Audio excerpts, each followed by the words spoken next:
नमस्कार, संकल्प न्यूज में आपका स्वागत है। मैं हूं आलोक शर्मा। आइए नजर डालते हैं आज की मुख्य खबरों पर।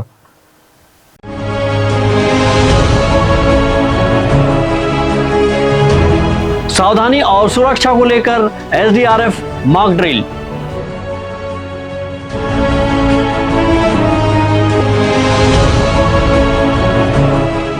अतिक्रमण तोड़ने के दौरान बवाल।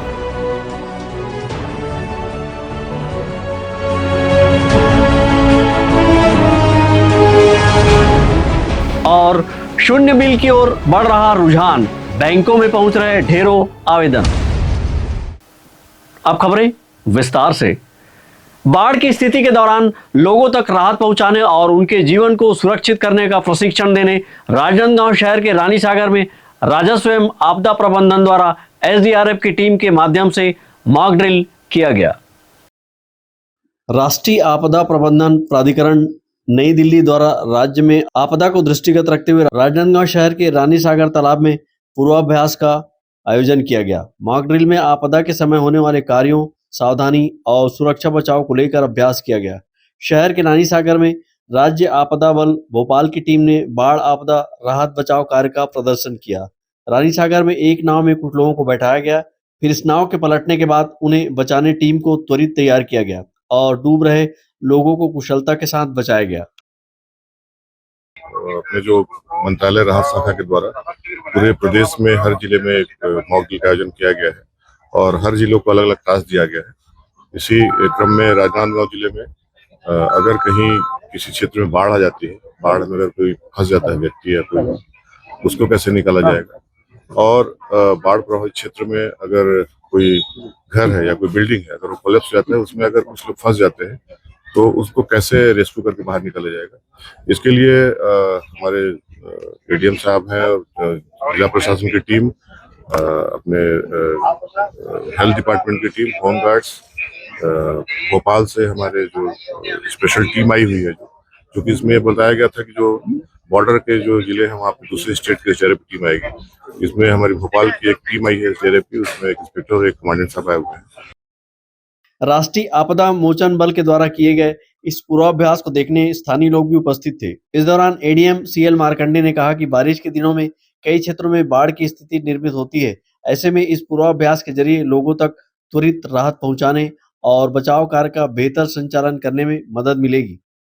ये डेमो पर काम चल रहा है कि जैसे बाढ़ में अचानक कोई बाढ़ से घिर गया, उनको कैसे बचाना है, उसको कैसे निकालना है और निकाल करके तत्काल जैसे प्राथमिक उपचार के साथ में हॉस्पिटलाइज करना है। ये व्यवस्था तात्कालिक रूप से तुरंत कैसे करना है, ये यहाँ पर बताया जा रहा है। साथ में कभी कभी नाव उलट जाती है, नाव उलटने से डेड बॉडी को कैसे निकालना है, इसकी भी यहाँ पर जो है डेमो दिखाया जा रहा है। साथ में बाढ़ से घिरते हैं, घिरने से उसको कैसे निकालना है, इसकी भी यहाँ पर डेमो दिखाया जा रहा है। एक और है कि जो है बाढ़ से अतिवृष्टि से मकान जो कोलैप्स हो जाता है और उसमें परिवार फंसे रहते हैं, उसको हमको कैसे निकालना है रेस्क्यू करके। ये सारे रेस्क्यू टीम जो है आज यहाँ पर डेमो के माध्यम से दिखाया जा रहा है कि तात्कालिक रूप से हम कैसे उस परिवार को बचा सकते हैं और उसको रिलीफ दे सकते हैं। शहर के रानी सागर में किए गए इस पूर्वाभ्यास के दौरान बाढ़ की स्थिति में पानी में डूब रहे व्यक्ति को बचाने के तरीके बताए गए। स्थानीय पार्षद राजा माखीजा द्वारा इस तरह के प्रशिक्षण आयोजन की सराहना की गई। राजस्व एवं आपदा विभाग द्वारा ये जो यहाँ प्रशिक्षण दिया जा रहा है और कैसे यहाँ नाव पलटी होती है तो कैसे जान बचाई जाती है, कैसे वहाँ प्रॉब्लम्स होती है, तो ये पूरा यहाँ डेमो दिया जा रहा है। यहाँ पूरी इसकी रिहर्सल की जा रही है। जो आपने डेमो को देखा, संसाधन वगैरह की क्या स्थिति देखी, किस तरह से काम हुआ? बहुत अच्छा, कैसे इसमें बचाया जा रहा है, कैसे डॉक्टर्स और एम्बुलेंस को व्यवस्था बनाई जा रही है। तो जहाँ भी बाढ़ आती है उसकी पहले से ही रिहर्सल करते हैं। ऐसे भोपाल से पूरी टीम आई है, यहाँ के कमांडेंट हैं, एडीएम साहब है, तो सभी यहाँ बैठे थे और यहाँ पूरी देख रहे हैं। जिला प्रशासन भी देख रहा है, पुलिस प्रशासन भी देख रहा है कैसे क्या है, बच्चे भी देख रहे हैं। तो बहुत अच्छा लगा मेरे को भी, मैं भी पहली बार ही देख रहा हूँ ये। और ये इस तरह से रिहर्सल हर जगह होनी चाहिए, ये मेरा कहना है। मैं राजा माखीजा पार्षद एवं राजस्व चेयरमैन। धन्यवाद। इस प्रशिक्षण के दौरान अधिकारी कर्मचारियों सहित नगर सेना के जवान उपस्थित थे। अभिजीत चटर्जी के साथ हफीज खान, संकल्प न्यूज। राजनांदगांव शहर के ममता नगर गली नंबर 5 में आम रास्ते को बंद किए जाने की शिकायत पर नगर निगम द्वारा बाउंड्री वॉल गेट तोड़ने की कार्रवाई की गई। नगर निगम आयुक्त जीआर मरकाम, नेता प्रतिपक्ष संतोष पीले सहित निगम के अन्य अधिकारी कर्मचारी इस रास्ते को खुलाने पहुंचे थे। कार्रवाई शुरू होते ही निगम के अमले को विरोध का सामना करना पड़ा। ममता नगर गली नंबर 5 क्षेत्र में नूतन साहू द्वारा बेचे गए प्लाट में रास्ता नहीं दिए जाने की शिकायत कॉलोनी वासियों द्वारा की गई थी। नगर निगम आयुक्त को दिए गए शिकायत में कहा गया था कि भूस्वामी ने यहां रास्ता बताकर प्लाट बेचा था, लेकिन इस रास्ते को बंद कर दिया गया है, जिससे यहाँ के निवासियों को आवागमन में दिक्कतें हो रही है, जिस पर नगर निगम से कार्रवाई करते हुए रास्ता खुलवाने की मांग की गई थी। नगर निगम की टीम उक्त रास्ते को खुलवाने पहुंची तो तोड़फोड़ करते ही हंगामा शुरू हो गया। भूस्वामी के परिजनों ने इस कार्रवाई को अवैध बताया और इसका जमकर विरोध किया, लेकिन निगम के अमले ने यहां रास्ते में किए गए बाउंड्री वॉल और गेट को तोड़ दिया। इस दौरान कार्रवाई से आक्रोशित परिवार के द्वारा जेसीबी में पत्थर मारकर शीशा तोड़ दिया गया। इस मामले में भूस्वामी साहू परिवार की जिमी साहू और सानू साहू का कहना है कि नगर निगम द्वारा उनकी निजी भूमि पर अतिक्रमण बताकर तोड़फोड़ किया गया है। इसके लिए कोई भी नोटिस जारी नहीं किया गया है। उन्होंने कहा कि कॉलोनी के लिए जो जमीन बेची गई है उन्हें रास्ता दिया गया है। ये हमारी निजी भूमि है। इस जमीन का हमारे पास लगभग 140 साल 150 साल पुराना हमारे पास रिकॉर्ड है, दादा परदादा के समय से है। और ये हमारी जमीन को हम लोग बाउंड्री वॉल करके रखे थे अपने पर्सनल यूज के लिए, जो कि बिना नोटिस दिए। अगर 1 घंटा पहले, ऐसे कहा जाता है कि 3 बार नोटिस दिया जाता है, जिस चीज का निगम जवाब दे पूछे हमसे, उस चीज का हम लोग लिखित में उत्तर उनको दे दिए थे। लेकिन ये क्या तरीका हुआ कि बिना नोटिस का, बिना कोई कागज दिए निजी प्रॉपर्टी पर नगर निगम गाड़ी चलाना, ये तो गलत बात। तो मेरा कहना वही है कि भाई नियम से काम करो, कानूनी तौर पे काम करना चाहिए इनको। ये हमारी निजी भूमि है, ये गलत अवैध तरीका है। तोड़फोड़ हुआ उसके पहले कोई नोटिस जारी हुआ? एक भी नोटिस नहीं दिया गया। ये हमारे पास कोई भी नोटिस नहीं आया। यहाँ पर बिना नोटिस के अतिक्रमण 2 बार हो गया हमारे पास आ रहा है, और उनको 150 साल का रिकॉर्ड भी भेजा गया है। तो भाई आपको ऐसा कुछ लग रहा है तो हमारे पास आइए, फिर से एक बार नोटिस भेजिए। आने से पहले हमारे पास नोटिस भेजिए ना। ऐसा कैसे अतिक्रमण कर सकते हैं? और पर्सनली रूप से कौन हमारे घर आ रहा है, या कोई पर्सनल रूप से कोई नोटिस भेज रहा है, या फिर मोहल्ले वाले, वो भी बताइए हमको। ये आप लोग को नोटिस एक भी जारी नहीं हुआ? 2 बार हो गया अतिक्रमण, दोनों बार हमारे पास कोई नोटिस नहीं आया है। और ये जो भूमि है आप लोग ये निजी भूमि है, और सामने जो प्लॉट कटी हुई है उसमें उनको रास्ता दिया गया है। जो भाई हमारी पर्सनल प्रॉपर्टी, उसको हम क्यों दे किसी को? इस मामले में नगर निगम के नेता प्रतिपक्ष संतोष पिल्ले ने कहा कि ममता नगर गली नंबर 5 क्षेत्र के लोगों ने नगर निगम में शिकायत की थी कि आम रास्ते को बंद कर दिया गया है, जिसे खुलवाया जाए। इस मामले में नगर निगम आयुक्त से कार्रवाई के लिए आवेदन प्रस्तुत किया गया था, जिस पर नोटिस भी जारी हुआ, लेकिन संबंधित व्यक्तियों ने नोटिस लेने से इनकार कर दिया। संतोष पिल्ले ने बताया कि सड़क से लोग लगभग 25 वर्षों से आवागमन कर रहे थे। जमीन मालिक ने प्लाट बेचते समय इसे रोड बताया था। पूर्व में 1 महीने पहले हमारे पूर्व आयुक्त अतुल विश्वकर्मा जी के समय मेरे पास मोहल्ले वाले आए थे शिकायत लेके कि भैया ये रातों रात रोड को बंद कर दिया है। वो रोड कम से कम 25 साल पुराना रोड है, और जिसमें नीतन साहू जी ने एक लेटर में लिख के दिए हैं कि रोड खुला रहेगा, मुझे कोई आपत्ति नहीं है करके। किंतु और उसके एवज में उन्होंने नगर निगम से अपने प्राइवेट लैंड पर पीसीसी रोड बनवाया है, नाली बनवाया है, बिजली खंभा लगवाया है। इन्होंने अवैध तरीके से प्लाट काट के बेचा है, उस पर इन्होंने नगर निगम के द्वारा बहुत से काम कराए हैं कि ये रोड खुला रहेगा। जब इन उस रोड को रोड बन गया, निगम के द्वारा सारे चीज बन गए, तो ये रातों रात रोड बंद कर दिया। जबकि 5 नंबर गली एक ही गली है, और दूसरा गली ये था जिनको उन्होंने बंद कर दिया है। वहाँ लोग जब से बन गया है वहाँ वहाँ का वातावरण एकदम खराब हो चुका है। बच्चे, छोटे बच्चे, स्कूल बच्चे, बड़ी बड़ी बसें आती हैं लेकिन जा नहीं पाते हैं। कभी भी एक्सीडेंट और खतरा का माहौल बना रहता है। 2-4 एक्सीडेंट हो भी चुके हैं।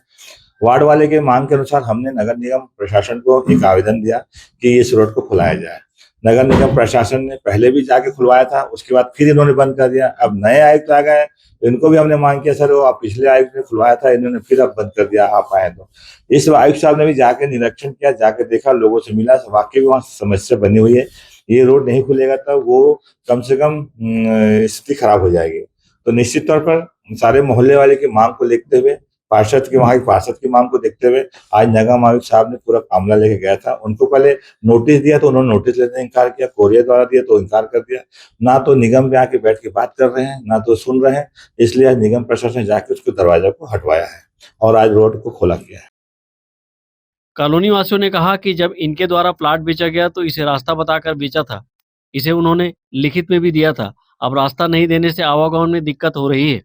कॉलोनी वासियों ने शासन प्रशासन से मांग की है कि इसे आम रास्ता रहने दिया जाए। ब्यूरो रिपोर्ट, संकल्प न्यूज। खैरागढ़ छुईकदान गंडई जिले में महतारी बंधन योजना के तहत मिलने वाले 1000 रुपये को लेकर जहां सरकारी स्तर पर महिलाओं की आर्थिक स्थिति में सुधार के दावे किए जा रहे हैं, वहीं गंडई नगर के वार्ड क्रमांक 12 की कंडरा समाज की महिलाओं का कहना है कि उन्हें 1000 रुपये नहीं बल्कि अपनी आजीविका बचाने के लिए हर माह नियमित बांस की आवश्यकता है। गंडई नगर पंचायत के वार्ड क्रमांक 12 में रहने वाला कंडरा समाज पीढ़ियों से बांस शिल्प के पारंपरिक व्यवसाय से जुड़ा हुआ है। परिवार बांस से झउआ, टोकरी, सूपा और अन्य घरेलू उपयोग की वस्तुएं बनाकर अपनी आजीविका चलाते हैं। महिलाओं ने कहा कि हमें 1000 रुपये नहीं चाहिए, हमारे लिए हर महीने नियमित बांस मिलना ज्यादा जरूरी है। अगर बांस मिलेगा तो हम मेहनत करके अपने परिवार का पालन पोषण कर सकते हैं। भी हमला सरकार है और हमार बिजली बिल है तो 2000 होते तो हमन कहाँ से पूर, हमला 1000 कहाँ पूर जाइले बता है नहीं भाई। और हमार नान लोग लेके 200 बांस लेवत हन, तब जवान हमार लड़का है और एक काट दे बर बिहाक लिखो के तो हमला 1000 पैसा पूर जाई भाई। एक महीने में कितने बांस लग जाता है? एक महीना में हमारा 10 एक आक दे 20 ठक बांस लाना था तेना 5000-6000 रुपये कमावा था या नाना था तो कहाँ पूर जाये, हम कमावा था वही भैया और सरकार हमला पूर्ति नहीं करते, क्या कर खरीद के नाना था। अभी का कहते हैं बांस मिला था, का समस्या का समस्या हमार बांस चाहिए, हमला 1000 नहीं चाहिए, हमला 1500 चाहिए बात। महिलाओं का कहना है कि बाजार में एक बांस की कीमत लगभग 200 रुपए तक पहुंच गई है। हर महीने केवल कच्चा माल खरीदने में ही 4 से 5000 रुपए खर्च हो जाते हैं। ऐसे में 1000 रुपए की सहायता उनके व्यवसाय को आगे बढ़ाने के लिए पर्याप्त नहीं है। उनका आरोप है कि शासन की ओर से बांस उपलब्ध कराने का प्रावधान और पट्टा होने के बावजूद नियमित आपूर्ति नहीं हो रही है। पूरे वर्ष में केवल 200 से 400 बांस ही मिल पाते हैं, जबकि आवश्यकता इससे कहीं अधिक है। सरकार एक तरफ 1000 रुपए देती है तो दूसरी तरफ बिजली बिल, गैस सिलेंडर और महंगाई का बोझ कई गुना बढ़ गया है। अगर समय पर बांस मिले तो हम अपने काम से आत्मनिर्भर बन सकते हैं। समाज के लोगों का कहना है कि प्लास्टिक उत्पादों की बढ़ती मांग ने भी उनके पारंपरिक व्यवसाय को प्रभावित किया है। बारिश के मौसम में बिक्री 30 से 40% तक घट जाती है, जिससे परिवार के सामने आर्थिक संकट और गहरा जाता है। कंडरा समाज ने शासन से मांग की है कि उन्हें प्रतिमाह निर्धारित मात्रा में नियमित बांस उपलब्ध कराया जाए। साथ ही वन विभाग उनके बांस उत्पादों की सरकारी खरीद सुनिश्चित करे और किसानों की तर्ज पर बांस शिल्प उत्पादों के लिए भी समर्थन मूल्य घोषित किया जाए। संकल्प न्यूज के लिए गंडई से रत्नेश कुलदीप की रिपोर्ट। राजनांदगांव निवासी गरिमा भंसाली ने नई दिल्ली में आयोजित प्रतिष्ठित गृह लक्ष्मी मिसेज इंडिया 2026 में सेकंड रनर अप का खिताब अपने नाम कर पूरे छत्तीसगढ़ का सिर गर्व से ऊंचा कर दिया है। गरिमा ने न सिर्फ रनर अप का क्राउन जीता बल्कि अपने आत्मविश्वास और शैली की दम पर अनेक सब टाइटल भी हासिल किए। नोएडा के क्राउन प्लाजा में 13 से 16 अगस्त तक आयोजित गृह लक्ष्मी मिसेज इंडिया 2026 के ग्रैंड फिनाले में देश भर से चुनी गई 33 प्रतिभागियों ने हिस्सा लिया। कड़ी प्रतिस्पर्धा के बीच राजनांदगांव की गरिमा भंसाली ने अपने आत्मविश्वास और मंची प्रस्तुति से निर्णायकों का दिल जीत लिया। गरिमा ने न केवल सेकंड रनर अप का खिताब जीता बल्कि सिल्वर गाउन राउंड में बेस्ट ड्रेस और अपनी बहुआयामी प्रतिभा के लिए मिसेस करिश्मेटिक का क्राउन भी अपने नाम किया।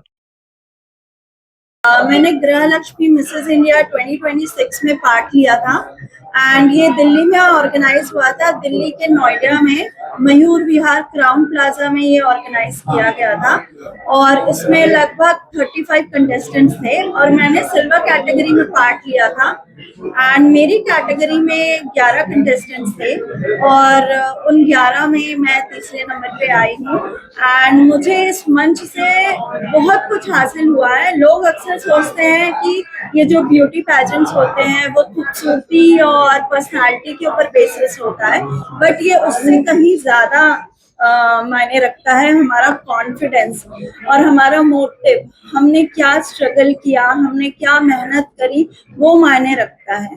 जरूरी नहीं है कि आप सुंदर हो या ना सुंदर नहीं हो। वैसे तो हर औरत सुंदर होती है, पर हर औरत तो क्राउन नहीं पहन सकती।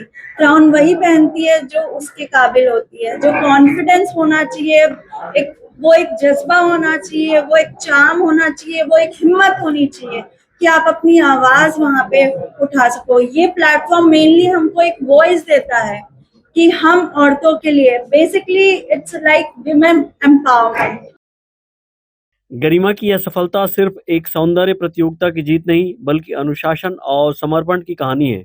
गरिमा की यह यात्रा आज उन तमाम महिलाओं के लिए एक मिसाल है जो अपने पारिवारिक जिम्मेदारियों के साथ साथ अपने सपनों को पूरा करने का जज्बा रखती हैं। अमित चटर्जी के साथ ब्यूरो रिपोर्ट, संकल्प न्यूज। अब वक्त ब्रेक का। ब्रेक के बाद आप देखेंगे बैंकों में पहुंच रहे ढेरों आवेदन।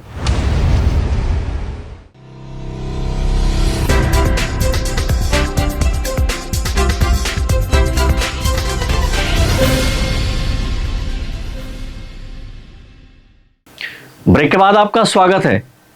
मई जून माह में बिजली की खपत में बढ़ोतरी से लोगों के घरों में 2-3 गुना अधिक बिल आने के बाद सौर ऊर्जा की ओर लोगों का रुझान बढ़ा है। वहीं सौर पैनल लगाने के लिए जिला प्रशासन द्वारा भी लोगों को सूर्य सभाओं के माध्यम से जागरूक किया जा रहा है, जिसके बाद से सोलर पैनल के लिए सैकड़ों आवेदन बैंकों में पहुंच रहे हैं। एक माह के भीतर ही आवेदन करने वालों की संख्या में लगभग 40% से अधिक इजाफा हुआ है। बिजली बिल बढ़ोतरी के बाद से सौर ऊर्जा के माध्यम से बिजली बिल शून्य करने को लेकर सौर ऊर्जा पैनल लगवाने वालों की संख्या बढ़ती जा रही है। विभिन्न बैंकों के माध्यम से फाइनेंस सुविधा लेकर प्रतिदिन लगभग 50 से 60 उपभोक्ताओं का लोन सैंक्शन हो रहा है। बैंकों में Aadhaar card, PAN card, address proof से ही लोन फाइनेंस हो रहा है। स्टेट बैंक की मुख्य शाखा में प्रतिदिन लगभग 10 से 12 आवेदनों को स्वीकृति देकर लोन दिया जा रहा है। अधिक आवेदन आने के चलते सौर पैनल इंस्टॉलेशन के लिए वेटिंग की स्थिति भी बन रही है। स्टेट बैंक के शाखा प्रबंधक जादवेंद्र कंप ने बताया कि स्टेट बैंक की मुख्य शाखा से अब तक 600 से अधिक सोलर पैनल के लिए लोन स्वीकृत किए जा चुके हैं। अपने ब्रांच में तो लगातार 15-20 नया एप्लीकेशन आ रहे हैं और हम लोग कोशिश कर रहे हैं 10 के आसपास का सैंक्शन हो रहा है, डिस्पर्स भी हो जा रहा है और अभी तक मान के चलिए कि हम लोग 600 से आसपास का एप्लीकेशन का सैंक्शन और डिस्बर्समेंट कर चुके हैं। कोशिश कर रहे हैं कि अपने जो भी कस्टमर हैं उनको कम से कम दिक्कतें हो, उनका जल्दी सैंक्शन हो जाए, डिस्पर्स भी हो जाए और हम लोग उसी काम लगे कर ही रहे हैं। सोलर पैनल लगाने वाले हितग्राहियों को केंद्र और राज्य सरकार के द्वारा सब्सिडी दी जा रही है। ज्यादातर हितग्राही 3 किलोवाट लगाने आवेदन कर रहे हैं। 3 किलोवाट में लगभग 1,90,000 के लोन में शासन से स्वीकृति सब्सिडी 1,08,000 रुपये हितग्राही के खाते में आ रही है और शुरुआती इंस्टॉलेशन के लिए हितग्राही को कोई भी राशि नहीं देनी पड़ रही है। जिले के लगभग 4,760 मकानों में सौर ऊर्जा रूफटॉप के माध्यम से बिजली बनाने की प्रक्रिया प्रारंभ है। वहीं लगभग 150 घरों में कार्य प्रगति पर है। इसके अलावा शहर में ही लगभग 1,800 के करीब मकान में बिजली उपभोक्ता ऊर्जादाता बन चुके हैं। अमित चटर्जी के साथ हफीज खान, संकल्प न्यूज। राजनांदगांव शहर के कोतवाली थाना क्षेत्र अंतर्गत ट्रैक्टर शोरूम में कार्य करने वाले मैनेजर द्वारा राशि गबन करने का मामला सामने आया है। शोरूम संचालक की शिकायत पर पुलिस ने आरोपी को गिरफ्तार किया है। आरोपी द्वारा ट्रैक्टर एवं कृषि उपकरण बिक्री राशि 11 लाख रुपए गबन किए गए हैं। शहर के एक ट्रैक्टर शोरूम में मैनेजर के पद पर कार्यरत आरोपी द्वारा ट्रैक्टर एवं कृषि उपकरणों की बिक्री कर बिक्री राशि फॉर्म में जमा नहीं करते हुए लगभग 11,07,893 रुपये गबन किए जाने की शिकायत पर कोतवाली पुलिस ने कार्रवाई करते हुए वृंदावन कॉलोनी निवासी मैनेजर कुमुद उपाध्याय को गिरफ्तार किया है। थाना कोतवाली क्षेत्र अंतर्गत एक आवेदन प्राप्त हुआ था, जिसमें जो मालिक के तरफ से उसके यहाँ मैनेजर कुमुद उपाध्याय द्वारा काम करने के दौरान ट्रैक्टर एवं जो अन्य जो कृषि उपकरण है उसका लगातार बिक्री के दौरान जो प्राप्त होने वाले जो पैसे हैं उसमें 11 लाख रुपए गबन करने के संबंध में शिकायत मिला था, जिसके प्रथम दृष्टया जांच करने पर कुमुद उपाध्याय द्वारा उक्त घटना कारित किया जाना पाया गया, जिस पर गबन का अपराध पंजीबद्ध करके थाना कोतवाली में उसको विधिवत गिरफ्तार किया गया है और प्रकरण में माननीय न्यायालय के समक्ष पेश किया जा रहा है। आगे विवेचना इसमें की जा रही है। अभी तक जो जानकारी मिली है उसमें 14 लाख रुपए का अलग अलग दिनों में इनके द्वारा बिक्री किया गया था, जिसमें से मात्र 3 लाख रुपए अपने मालिक को दिया गया था। शेष लगभग 11 लाख कुछ रुपए है, जिसको गबन करके राशि को खुद ले लिया था, जिसके संबंध में अपराध पंजीबद्ध करके विधिवत कार्रवाई की गई। गबन से जुड़े इस पूरे मामले में पुलिस जांच कर रही है। ब्यूरो रिपोर्ट, संकल्प न्यूज।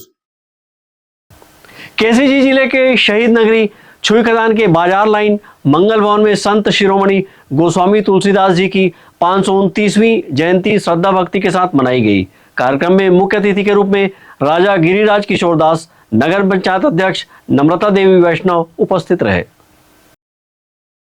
प्रत्येक वर्ष के अनुसार इस वर्ष भी जय बजरंग मानव समिति, शिवराम मानस मंडली, श्यामपुर श्री देव मानस मंडी, टिकरीपारा छुईकदान के संयुक्त तत्वाधान में बाजार लाइन मंगल भवन में कार्यक्रम आयोजित की गई। श्रद्धा भक्ति और उत्साह पूर्वक मनाए जाने वाले जन्मोत्सव पर नगर सहित क्षेत्र के विभिन्न रामायण मंडलियों ने शिरकत की। कार्यक्रम के दौरान जय बजरंग मानव समिति के कोषाध्यक्ष सतीश महोबिया ने तुलसीदास जी के जीवनी पर सारगर्भित व्याख्यान दिया। आयोजक रामायण भजन मंडली ने मनमोहक मानस पाठ किया। इस अवसर पर समिति द्वारा महाप्रसादी का वितरण भी किया गया। हर वर्ष की तरह इस वर्ष भी छुई खदान में जो है छुई खदान के तीनों मंडली जो है टिकरीपारा और श्यामपुर और छुई खदान तीनों रामायण मंडली के सार्थक सहयोग से गोस्वामी तुलसीदास जी के जन्मोत्सव का कार्यक्रम हमारे मंगल भवन छुई खदान में आयोजित किया जा रहा है, जिसमें क्षेत्र के अनेक मंडलियों को बुलाकर राम कथा का आयोजन कराया जा रहा है। साथ ही सभी को यह भी प्रेरित किया जा रहा है कि गोस्वामी तुलसीदास जी के आदर्शों को, गोस्वामी तुलसीदास जी के कहे गए वचनों को पूरे जनमानस में प्रचार प्रसार किया जाए, ताकि समाज में भाईचारा, एकता, प्रेम और सहयोग की कामना रहे और परम पिता परमात्मा की कथा के माध्यम से पूरे विश्व में, पूरे ब्रह्मांड में जो है अनीति और अत्याचार की समाप्ति हो। मानस प्रस्तुति में नगर सहित क्षेत्र के विभिन्न मानस मंडली, जिनमें स्वयं आयोजक मंडल समिति, आदर्श महिला मानस मंडल समिति छुईकदान, वाल्मीकि मानस मंडली धारिया, मां सरस्वती मानस मंडली आदि मानस मंडलियों ने भजनों सहित मानस की प्रस्तुति दी। इसके पूर्व प्रातः 9 बजे पंडित अश्वनी त्रिपाठी द्वारा विधि विधान से पूजा कार्यक्रम शुभारंभ किया गया। कार्यक्रम में गायन, वादन, व्याख्यान, मानस की प्रस्तुति, तुलसी जीवनी पर सारगर्भित व्याख्यान आदि किया गया। इस अवसर पर मोहनदास वैष्णव छुईकदान को श्रीफल और साल भेंट कर आयोजन समिति द्वारा सम्मानित किया गया। कार्यक्रम में नगर के श्रद्धालुगण, मानस मंडली सदस्य, महिलाएं, पुरुष बड़ी संख्या में उपस्थित रहे। संकल्प न्यूज के लिए छुईकदान से करण सिंह ठाकुर की रिपोर्ट। आज की खबरों में बस इतना ही। हमें दीजिए इजाजत। नमस्कार।